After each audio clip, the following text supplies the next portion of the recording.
Let me get them started with the intro.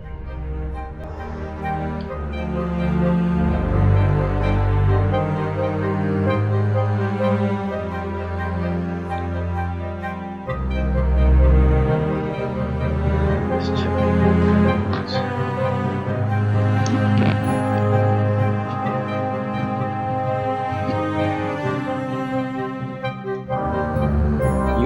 YouTube, welcome. SPACEPERIUM, oh my, we are on the move.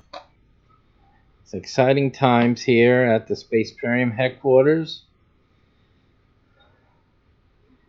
Great time to be here. Today, you won't see me on screen. We have a technical problem with the camera for you guys now on YouTube, so you'll just hear my voice, and let me just make sure that at least you have that comfort. Yes, you do. Yes, you do. So you'll just have to go by my voice and soothe yourselves with that sound. Eerie, isn't it? Anyway, this is the type of thing. If we're going to Mars, you guys planning to get to Mars, you're gonna have to work through issues. Okay. Here we are with so many issues on Earth, and when you guys finally send people to Mars, you're gonna have to pray a lot. You're gonna need it. Lord have mercy. You can't even get things to work here on Earth. I can't imagine being so far away from help. And so these are things you guys got to think about. Okay. But just like that, you got to think about these things when talking about uh, business. I mean, even building a game, that's something really serious. You got to think about exactly how you're going to make that happen. What is it that you're trying to accomplish with making the game? What is it that you should be focusing on? What are the important things? You don't want to be starting making a game and you just don't know how things are going to play out, and doing things out of blindness, pure blindness. So that's something you want to avoid. So while you're making a game, you need to first have an idea, a concept that you want to develop, and you feel that would make a great game.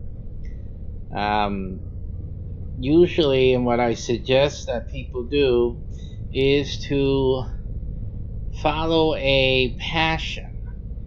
In other words, make a game from your passion, the thing that you know most, that you know very well.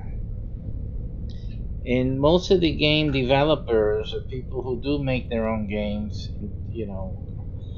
they usually do games fashioned after things that they play already, or other games that they've seen, or they play a lot, so they understand the game, what's called game mechanics. And so that's something that they do. You'll see them. It's almost like as children like to imitate. They play by imitating things that they experience commonly or repeatedly. These are things and experiences that they know well. So they will go and make games or create playtime imitating those things. That's why they like to play with dolls, the doll houses, the cars. These are things that they experience. They are not able to do them, to be the ones who call the shots, for example. But they will play, and they will have that control and have that experience or participation in adult things by playing, through play.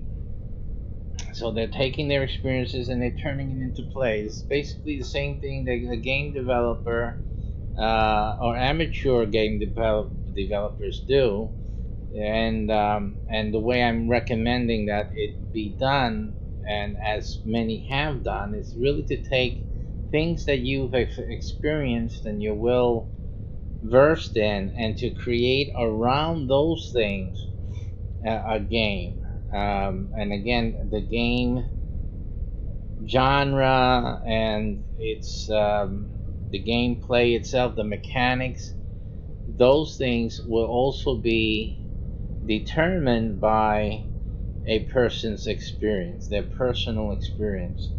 And so that's why we have a lot of people thinking about card games, for example, because card games are very popular startup game, I call it.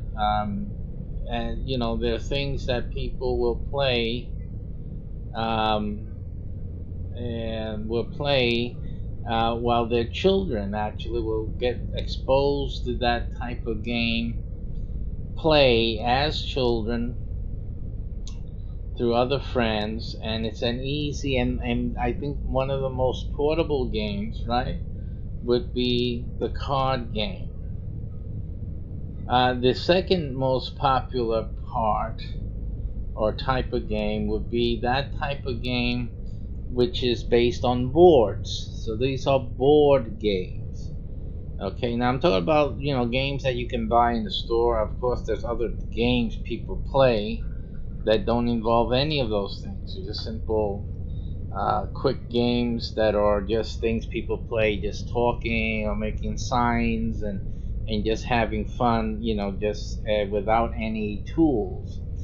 But talking about the games that you can go in the store and buy, these are they start off basically with your basic card game, where the card is the only thing, and then you have the card games where you have cards and tools. I call tools or assets, and then you have cards, tools, assets, or board combined with that. You also have your video genre, video games that are both card games and board games made into a video game. That's like an evolutionary further development of the traditional card game, and then card with board game to hybrids together. Okay, so you have those things. Now, before you even get started, though, in something like that, you want to think about the end. And what do I mean about the end? What you want to think about is how how are you going to, if your purpose is to sell. I mean, I'm talking about selling games here. So the thing you need to think about is how is this game going to first appeal to people, and which shouldn't be a problem, because most of you, if you like a certain type of game, there's chances are that a lot of other people will like it too. I mean, we are unique people, but we're not that unique. We're pretty much we like to do like enjoy what other people, because we're social. So pretty much our games are going to be a little bit on the socially communicative in that sense, so they're communicable, so that other people will find interest in the game, and elements that we're interested in this game because of XYZ. There will be others. How much of the marketplace or the population would be interested in those same communicable um, game mechanics or gameplay, that's another issue, right? But there's always going to be other people that enjoy the same things you do. I mean, there's people enjoy crazy stuff, and even though it's only a handful, there's still a handful of people that enjoy the same crazy stuff, right? And we can go down the line on all different types of interests There's always going to be more than just one person. I don't think there's any one thing that somebody's interested in that there's not anyone else who's interested in that. I don't, that's very would be very difficult to isolate a single person with a single like that no one else on the planet shares. I think that's a long shot, very long shot. So you will, but the question is, how do you reach others that have the same interest that you have in terms of the game? This is one of the things we face here with SPACEPERIUM, because I'm developing it, grassroots level. It really is a work that is dependent on uh, creating or forging communication or communicable ties with people who play games in the marketplace. So this is one of the first things that we had to address with the SPACEPERIUM project because of the nature of how it's being developed and its nature itself, the nature of SPACEPERIUM itself, because SPACEPERIUM is a hybrid game. It's not a traditional game in the sense that, this is just for fun. No, SPACEPERIUM isn't just for fun. SPACEPERIUM is real life imaged, so it's real and serious. It tries to do that within the framework of a game. So that's the only thing that isn't real is the game. Um, in terms of it's not following the traditional gaming form. It follows a real life format as a game. So that's the difference. The SPACEPERIUM is taking real life and making real life into a community game. So it's bringing in the real world into this gaming environment, and that's what it is. While most other games are just simpler games, full games. It's in the gaming niche genre. It's a game and just a game and only a game, and that's that. Once you close the box, you put the pieces away, the game ends. In SPACEPERIUM, the game does not end. There is, even if when we're playing the game online, for example, or we're on the Twitch or on any other the other platforms here, when the game ends, that the TV part, the viewable part of the game ends, the game continues. It doesn't stop with just me sitting here in front of the camera or one of the game masters, conducting the game online. It doesn't end there. It actually continues through the day-to-day life. So people go to work, but they're still in the game. People, they go to weddings or get married, what have you, but they're still in the game. So you guys go out to dinner, you go out to a meeting in the community, and you're still in the game. So this is basically what we're doing, and it's gonna be interesting that we create certain hybridized gadgets or even apps like for your phone that tie in to the game and whatnot. And so actually wherever you go and whatever you do, according obviously to your permissions and things like that, you are still in the game and part of the game. People are still communicating to you game wise, not just real life wise, but also game wise. And so you're still it.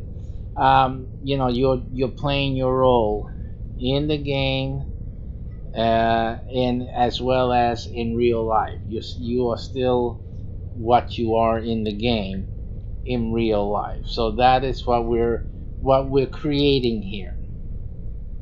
And of course, the different elements are being developed as we go along to facilitate that that reality, a hybrid realization of this real life game that is SPACEPERIUM. And one of the things that we do to forge that, obviously, is to take present day reality and to translate it into the SPACEPERIUM world.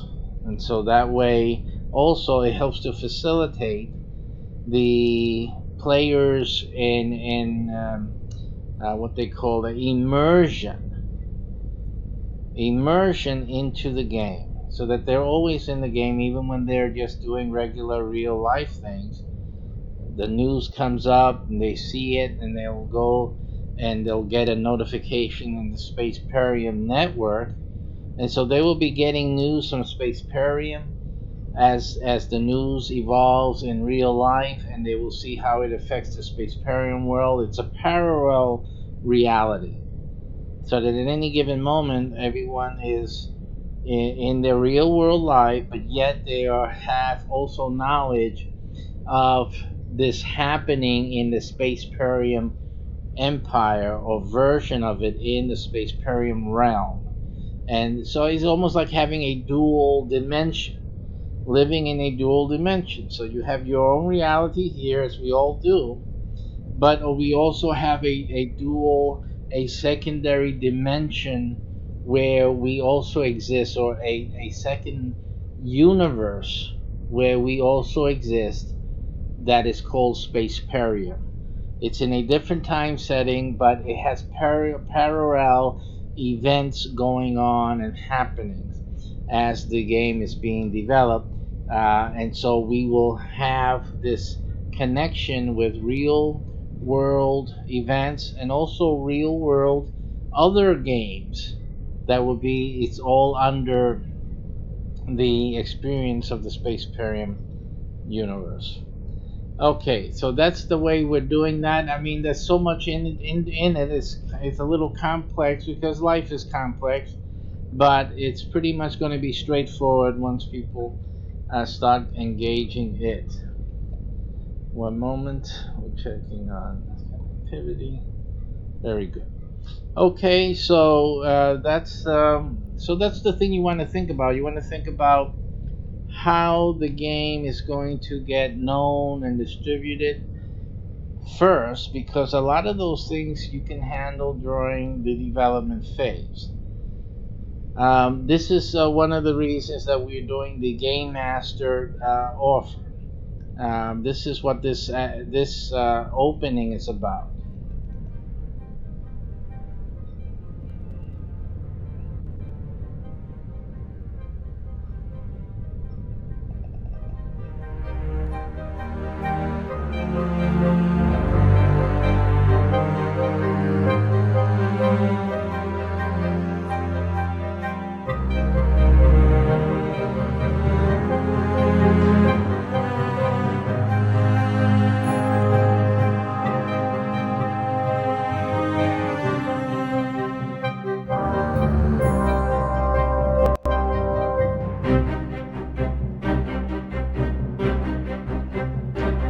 Yeah, so that is what that's about there.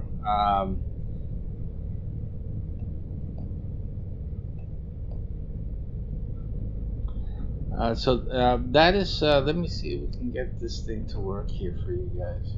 Let me check it out for a second. I'm going to black down on YouTube for one moment. And one moment up here.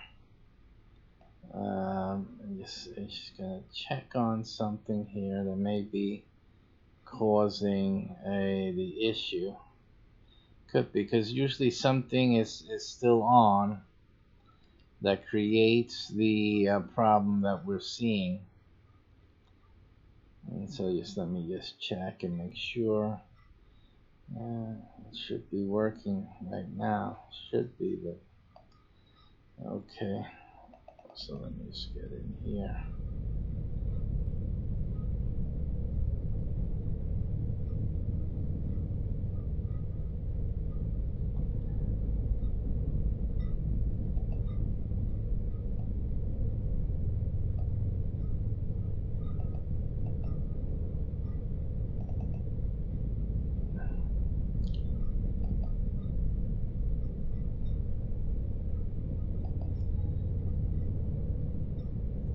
Alright, that didn't fix it, so I still tried. Alright, so in any case, so what you want to look at is also then that this is the reason we have the Game Master business opportunity. And I'm going to talk a little bit about your game because it's important to understand that what we're doing as a network is that we're creating games and we're helping people create games. That's also part of this network program. And we're not only helping people to create the games, but the most important thing is that we're helping people to be successful at the games that they're making, to be able to distribute the games, to be able to make sales, which is just as important. All the work that goes into creating the game. So there's a lot of people spend a lot of time. I've seen it all the time developing games. They spend a whole bunch of time, oftentimes money, in developing a game, and then it's just doesn't get the attention that it merits. And does not only affect games at all. This affects even like computer systems. I remember back in the day, the Amiga. I don't know how many of you know what the Amiga is. This Commodore Business Machine. I used to have the Amiga. Was the thing I used, and unfortunately, it was a top of the line computer. That wasn't the unfortunate thing about it. Before IBM, let's put it this way: this was before IBM was able to have multitasking on their computers. Okay, so we're going back a way. The Commodore Business Machine, the VIC 20, VIC 10, I think it started with VIC 20, then it became Amiga 500 and the 1500 and the 2500. I believe there was a 3500, then there was a 4000 or so before they couldn't continue. And the funny thing was that computer, you would buy that computer, and that computer did everything without adding much to it. You didn't. The IBM computers, which was the other computers out there, and then the Apple came out and whatnot, the Macintosh. That computer could not do. Those computers could not do all the things that the Amiga could do out of the box. You had to add graphic cards and a few of them to even come close to the Amiga. I mean, back in the day, there was no such thing as watching TV on your computer, right? Back in the day, computers couldn't do that. The Amiga, though, with the Amiga, I could do that. I could use that. It wasn't that the computer was doing it, but through the facility of the monitor, I could use the monitor as a TV and watch TV and videos easily, which you couldn't do when you brought another regular computer. What everyone else was buying, IBMs, the early Microsofts, and then the early Apples or Macintoshes. You guys couldn't do that, but I was already doing that. On the Amiga, I did a community newspaper. I did desktop publishing. We played some games on there. We did video work on that, again, without adding any cards to the machine. In order for you to do on the Mac and on the Microsoft computers, IBM, what we could do on the Amiga, you had to spend at least $10,000 back then in order to do what I could do just buying an Amiga from the store at 500 for the Amiga 500, 1500 for the Amiga 1500. I can do all video, desktop publishing, a whole mess of things, and play games, all of that without adding anything to the machine, making further purchases. If you had all the other computers that everyone else was buying, you couldn't do it without spending $10,000. The issue here, though, and the reason I mention all this, is exactly because the other computers were the best sellers. That means everyone else in the country was buying up those other computers. That's that everyone was standing in line, if you will, to buy those computers. No one ever heard of the Commodore Business Machine. They didn't even know what that was. And when you say people, I use the Amiga, they say, "Well, the Amiga, what is that? I never heard of that." Right. But people buy what other people are talking about, what other people are buying. Say, I need a computer, I'm going to get that. The same thing happens with the Apple and all that. It's just the people are sheep. They follow what everyone else is doing, and you can see it also on the gaming platforms that we're on here. People are just copying what other people are doing. It's just sheep. Everybody, it's a new game out, and it's this and that, so people buy this and that, and that's all that they're doing. And they're not really qualifying um, things. They're just copying what other people do, and that's the nature of men, right? The nature of folks. But the reality is that they really lost out on a great computer, which was the Commodore Business Machine, the Amiga series. This was a fantastic for the time. It was ahead of its time, and most of you don't even know about it, and you missed it. I didn't. I knew about it, and I used it, and I swear by it.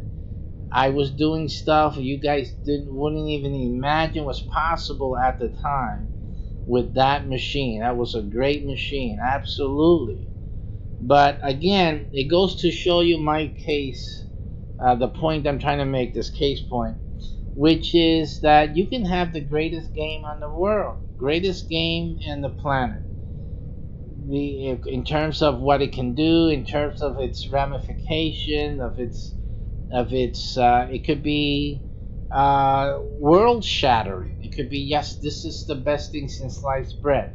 The problem is getting your game known and played and talked about, because frankly, without those things, you're dead in the water. You can be the better game than all the others, but you'll be dead in the water because people are the way they are. You know, everyone's following this guy, this game, all that, and you just go like blind sheep, going just following where everyone else is at, and you know, and your game is good game that it is, great potential that it had. It will never see the light of day simply because of the way things are.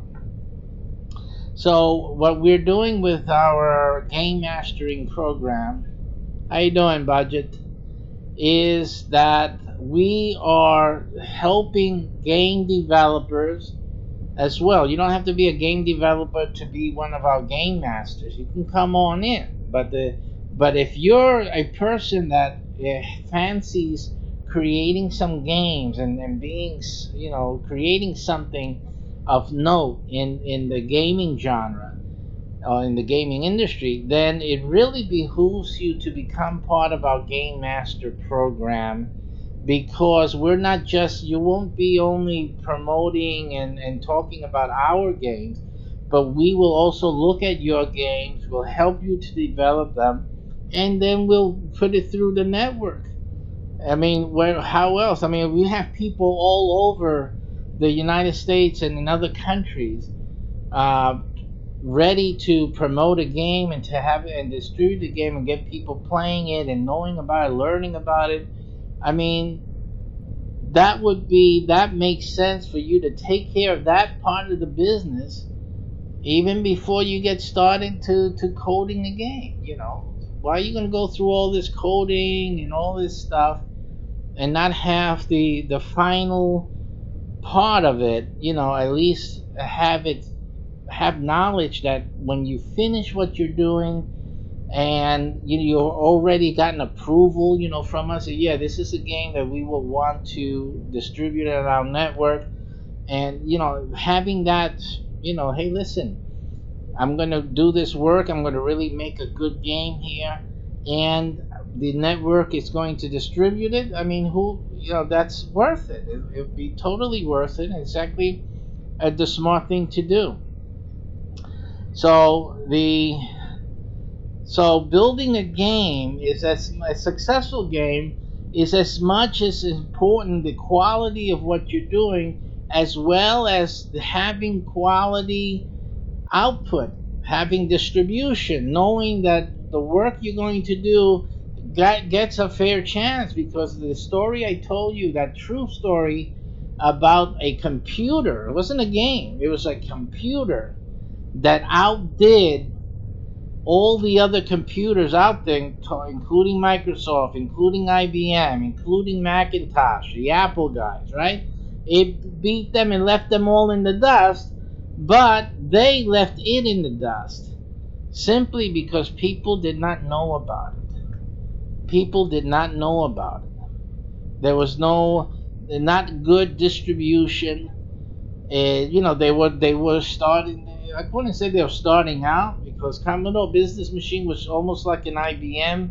They were UK based. They were based in England, right? So it was an import, and I possibly because it was an import, they didn't have the support, technical support structure in the U.S. Maybe that would have given maybe a little bit of more confidence of people picking up that machine. But that wasn't even the problem. It wasn't that people knew about it and they said, oh, but the support is going to be a little sketchy. They're in the UK, and then how are we going to get it repaired?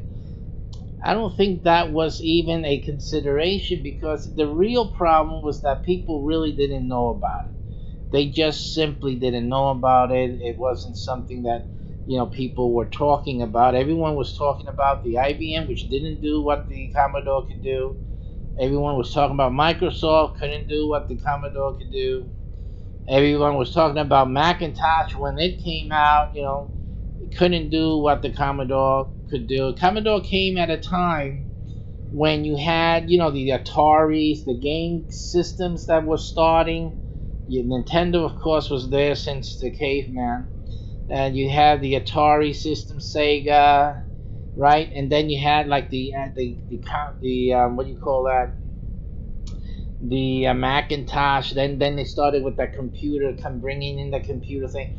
And the Commodore was right there. It was right there, right at that cusp, that bridge between gaming computer and the office computer being combined right there. And the Amiga was slamming. That machine was a A1, really absolute monster. But no one knew about it. It's just simple as that. So I think that our program, if you are trying to build a game and develop a game, that our network is exactly what you need in order to make sure that will be a success. It has a good. I make sure it's going to have a great shot at it, and you have network people. We have our gamers. They're going to play it. They're going to get it. They're going to support you. They're going to promote it. So where else are you going to find that? Nowhere else. It's just stuff that even big gaming companies that are producing titles, they wish they had. What they're doing now is they're just they have to rely on distribution channels like Steam, for example, right? Steam is a big one, where people will discover the game on Steam, and then they have this review system. You go by how many, if it's a positive, it's negative reviews, things like that. So that's what's happening there, and it's a hit or miss type of situation that goes on there. It's like, like everything else. But if you're in our network, We did this positive and negative thing. We handle that in our in house, as we are helping you to develop and make it better, and we are using our base of players and users already to use it, to try it, and we incorporate it in our other network activities, which ensures that the most amount of people you could possibly ever get to know about your game find out about your game. Literally, we have, and we're talking about other networks. We're not just talking about gaming networks. We have over 8 networks.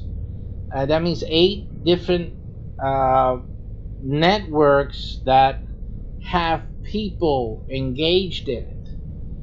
And we're talking about geo base. We're talking about every city, right? And every region, we have these 8 different networks of different people interested in different things, and all of them, they all gonna know. Plus the fact that we got the TV channels, the Roku. We have over 220 million households that will see our things and look at the games that we're promoting and that we are developing. And then if you're a game developer and your game has, you presented your game and we're looking at it, we're helping you to develop, that will also be featured in front of 220 million households.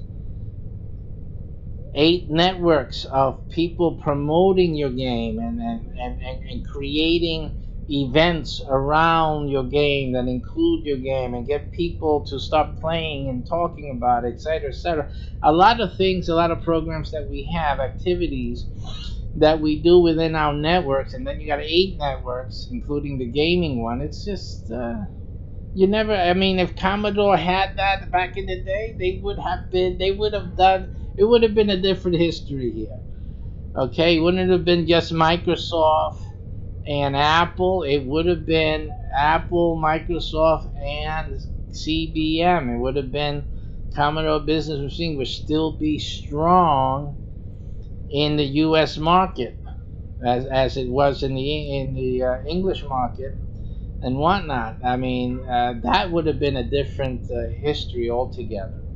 So if you're going to build a game, make sure that at least you have the final disposition that is good for you. That is so that you can make a good quality game. So at least the people that make games with us, they know what they're getting. They know that when they finish making their quality game, they're gonna have all of this promotion out there. It's not costing them anything.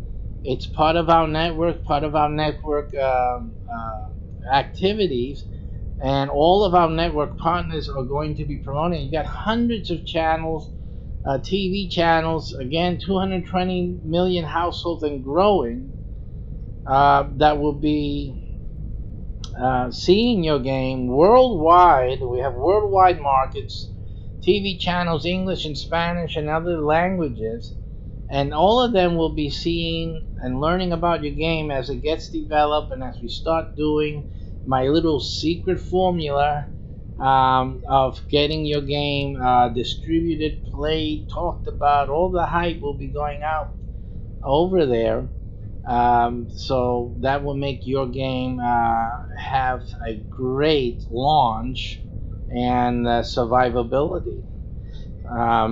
And then you'll have my consultation, my advice in how to make different versions of that game, and we'll do a lot of things. I got this noodle here. We got a lot of ideas here. Okay, so yeah, if you have a game that you're thinking about or you have a passion, you know what? I would love to make a game. I have this thing in my mind, in my heart, and I would like to make a game about that.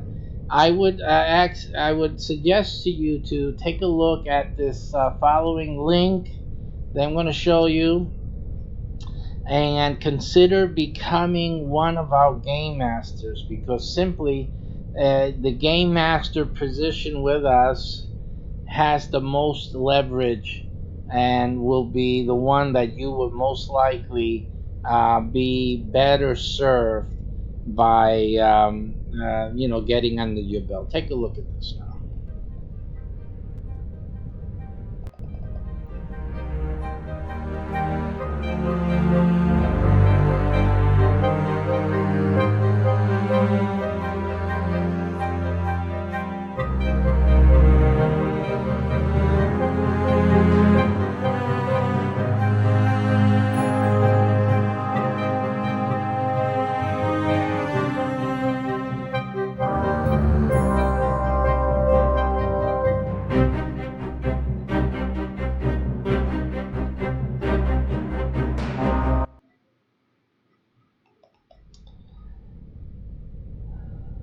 All right, so that is what we suggest for you. Let me see, this thing is not showing. Send to play has to show here.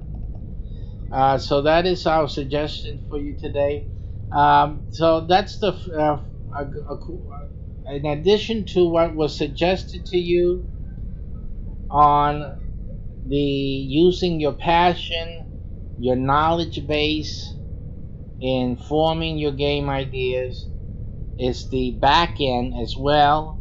You can have that easily taken care of with joining us as a game master. Now, it costs you some money, but realize that you'll be making money with it.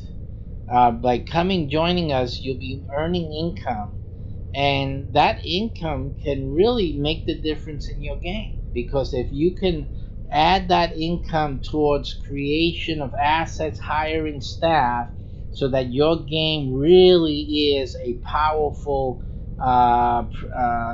introduction to the game market, that's the best thing. And so you can use the game master business as a income stream to fund your game, your new game. So that's a really smart move. So I really suggest you do that.